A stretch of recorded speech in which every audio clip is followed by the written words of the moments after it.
You cannot change yesterday, but you can do something today that can change tomorrow. It doesn't matter how you were born. That was yesterday. It doesn't matter what happened last 5 years, the last 10 years. You may not be able to change that, but you can reposition yourself today. You can make new decisions today that will change what tomorrow will bring. Invest in your future. Refuse to be a mental hobo. Refuse to end your life on the sidewalk. Every time I tell you something, I tell you that I believe in your future. There's a reason I believe in your future. I believe that if you hear these words, you will act on them and they will change your future. None of you was born to be poor. You may have been born poor, but you were not born to be poor. You may have been brought up poor, but you were not brought up to be poor. Understand this. The definition of adulthood is responsibility. When you become an adult, you take responsibility for your future. Become responsible. What do you have in yourself?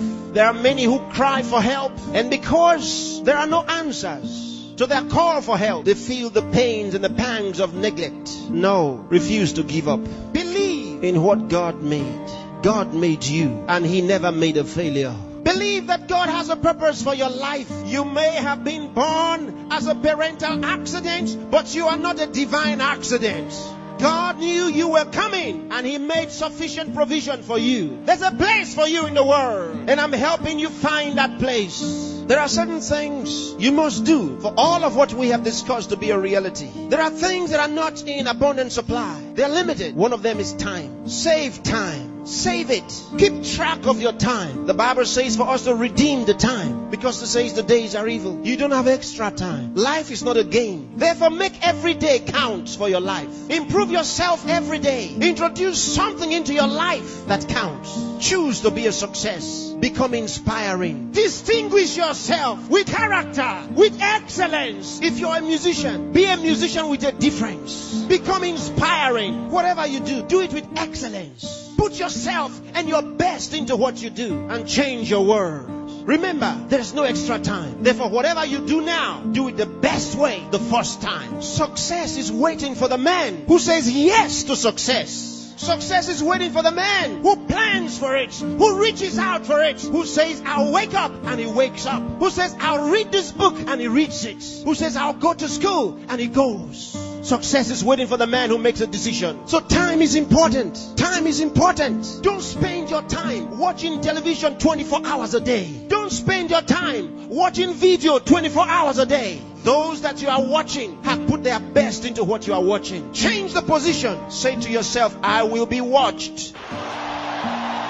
You know, sometimes I'm concerned. There are those who only think about designers' perfume, designers' clothes, designers' shoes. Where are your designs? Where are your own designs? Challenge yourself for the future. There's room for you. There's a place for you at the top. There's a place for you. Train your mind and use it. Give yourself to a teacher. Give yourself to a tutor. Train yourself. Train your mind. And if you train your mind, it will be ready to deliver to you thoughts, the right thoughts and ideas that will earn you commercial value. There's no poverty for the man who has made an investment in his mind and is willing to act. There's no hunger for the man who has trained his mind to think through on every problem, to solve every problem. Train yourself. Think through a problem and render a solution. Let men come to you for advice. Decide to be smart. Decide to be a problem solver. If you make that decision, that's what you will be. Problem solvers are in short supply in the world. There's a place for the man who chooses to be one. Engage yourself in national issues. Get involved. Get concerned. Some of you here are the best writers in the country. But where are your writings? Maybe you are sleeping too much. Maybe you are resting too much. Maybe you are playing too much. It's time to put your best into that writing. Let the country read your writings. Saint Andrew the Heavenly.